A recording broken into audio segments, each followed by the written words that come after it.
It's really hot. Hello, Internet.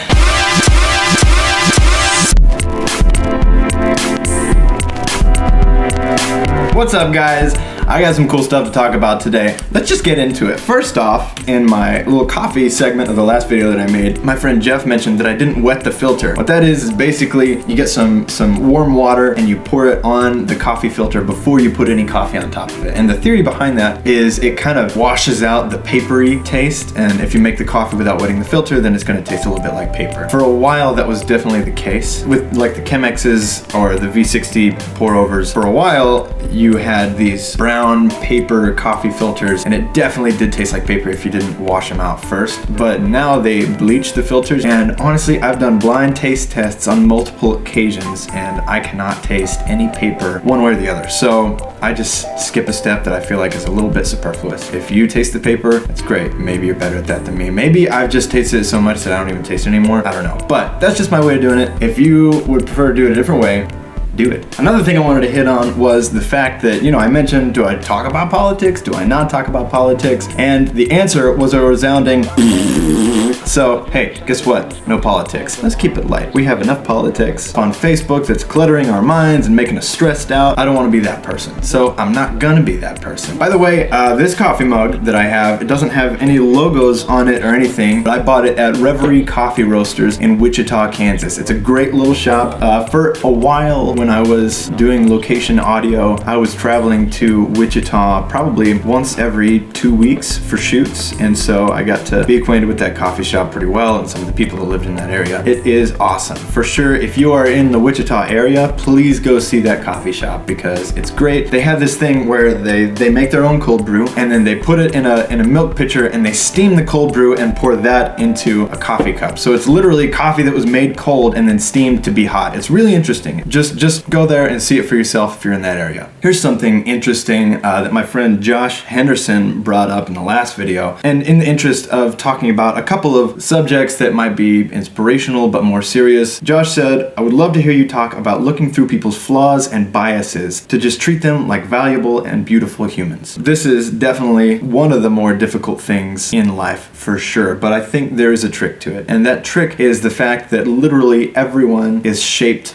by the life they've lived. And so the fact is, if someone were to ask you, why are you the way you are? Good, bad, whatever. If you were to try to explain the reason why you are exactly the way you are, you would fail miserably because there's so much detail that would be left out because you just can't remember it all. You don't even know all the details that went into making you the way you are. So there's got to be exponentially more detail in everyone else's lives. People have biases, people have opinions, and people have things that they see as facts that may not even be true. But a lot of these things are shaped by their lives before now. For example, you could even just look at statistics for why people feel the way that they feel about certain things. The way that you were brought up, the way that you were taught to think and look at the world and see things has a lot to do with the decisions that you make and the opinions that you have. Really, if you're ever trying to understand why someone is the way they are, you need to understand that they've definitely, one, been through something that you've never been through before, and two, they have a lot of details hidden in their lives that really no one will ever know about. I'm not going to say that I'm 100% successful with this, but I try my best. Side note, if you come across people online that have extreme opinions on things, there is like a good 50% chance that they don't actually think that, and they're just trying to get a rise out of people. Food for thought. But enough about that. Let's talk about some cool stuff.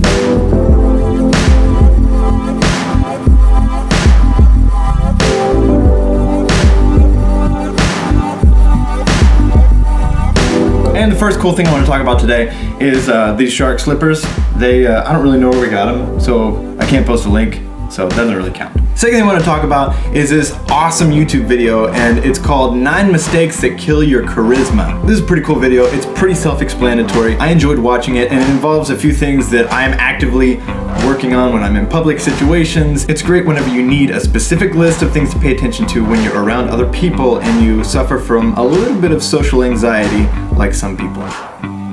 Third thing I want to talk about is the new Taylor Swift music video. Now, I made a post on Facebook the other day asking if people thought it was great or if it sucked, because it sucks. I also don't really like the album art. It's very like 2006 MySpace. That being said, the music video is extremely clever. Whoever produced that thing is doing great. I'm gonna put a link down below. Make sure you watch that music video. Again, the song, you can let me know, but this video is very well produced, like most of her stuff, honestly. And also, whenever it hits the chorus, or the drop, I guess you would say, it has a certain striking resemblance to some song, and I can't quite put my finger on it. And the last cool thing I want to show you is a video that I've watched about 500 times, and I'm not ashamed to say so. It's about ping pong. It's called the Ping Pong Carnival. Please watch it at least 5 times before you say anything about it. Thank you. And that brings me to the next thing I want to talk about. My friend Danae posted a really great quote below the video last week, and it is, "Travel is fatal to prejudice, bigotry, and narrow-mindedness. Many of our people need it sorely on these accounts. Broad, wholesome, charitable views of men and things cannot be acquired by vegetating in one little corner of the earth all one's lifetime." That was by Mark Twain, and I could not agree more. And with that, let me show you a very short video. I was bit by something in the middle of the jungle in Australia. We're gonna do We've something been special camping for him and his life. in the Australian jungle for about a week He now. liked it a lot. Somehow my face is swollen from something.